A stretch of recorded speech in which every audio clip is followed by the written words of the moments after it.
More on the scandals besetting the New South Wales Premier Gladys Berejiklian. So New South Wales Greens MP David Shoebridge today released the document shredded by the Premier's office concerning a $250 million Stronger Communities Fund after they were recovered using a forensic process after an order from the upper house. What we don't have here is any handwritten notes from the Premier that she might have made on the documents. The documents contain a provision for her to make notes, but it clearly shows significant detail around meetings with councils, etc., and how 95% of the $252 million allocated before the last state election went to coalition seats. At one point in these documents, there is a request by the Premier's staff for the Premier to change the guidelines around the program to allow the money to be spent. Now, there has also been a lot of focus on one grant in particular, Hornsby Council, $90 million it got, with the leader of the Premier's faction, the moderates, Matt Keane, being the local member for that seat, and Philip Ruddock, the Liberal Party president, being the local mayor. One of the shredded documents contains advice from the Premier's former policy director, Matt Crocker, which states, in terms of quantum, this package would be larger than our entire open spaces package, and we would be spending more on delivering sports fields and facilities in Hornsby than we are planning for the rest of Sydney over the next 4 years. It was the evidence of an official in the Premier's office, a staffer, Sarah Lau, last month to a parliamentary committee that revealed that these documents were shredded. How did you dispose of those working advice notes? It's likely that they would have been shredded.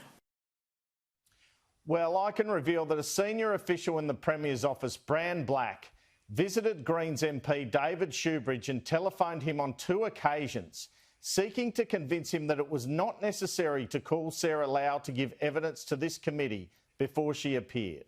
If she was not called, we would not know about this shredding. This would not be a scandal. I'm reliably told Sarah Cruickshank, the Premier's former Chief of Staff, now a senior bureaucrat in New South Wales who gave evidence with Ms Lau, was shocked at Ms Lau's evidence that these documents were shredded. It is unclear when these documents were shredded, and the Premier's office has decided not to tell Parliament when this was.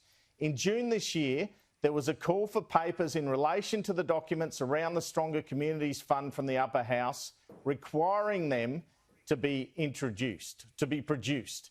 Here is a question on notice to the Premier, asking specifically, and I quote, when did you delete the working advice notes? Was it in 2018, 2019 or 2020? To which the answer is, I understand that due to the constraints of the document recovery process, which requires specialist IT resources, it is only possible at this time to observe that the relevant documents were disposed of after September 2018. Couldn't they just ask Sarah Lau? A spokesman for the Premier has now told me that Ms Lau managed her documents, in quotes, more than a year ago, and that Mr Black visited Mr Shoebridge as a, quote, good faith attempt to ensure a comparatively junior staffer was not subjected to an appearance before a parliamentary committee. The Premier denies she knew the documents were being shredded. Just some further information too in relation to the Gladys Berejiklian and Daryl Maguire scandal. In 2018, we know Daryl Maguire resigned from Parliament after ICAC revealed a phone tap showing he was set to get a cut from a developer while an MP. Gladys Berejiklian had been talking to him about his lobbying for land deals and did not go to ICAC. A few weeks ago, I played this grab from Berejiklian at that time, 2018, the time of his resignation, urging anyone with information about Maguire to go to ICAC. Madam Speaker, I refer my call to every single member of this place. If you see or hear anything which is of concern, which you feel ICAC should investigate, refer it on the spot. Don't wait 3 or 4 weeks. Refer it on the spot. Well, she didn't. I now have it on good authority that it was Ms Cruickshank, her former Chief of Staff, who requested that all ministerial staff who had information on Maguire and his lobbying go to the Department of Premier and Cabinet legal team to report their concerns so these could be passed on to ICAC. The Chief of Staff was doing the right thing and the Premier was not. And here is Gladys Berejiklian saying today these grants from the Stronger Communities Fund, which only coalition MPs appeared to have even known about, were fair enough because pork barrelling is not illegal.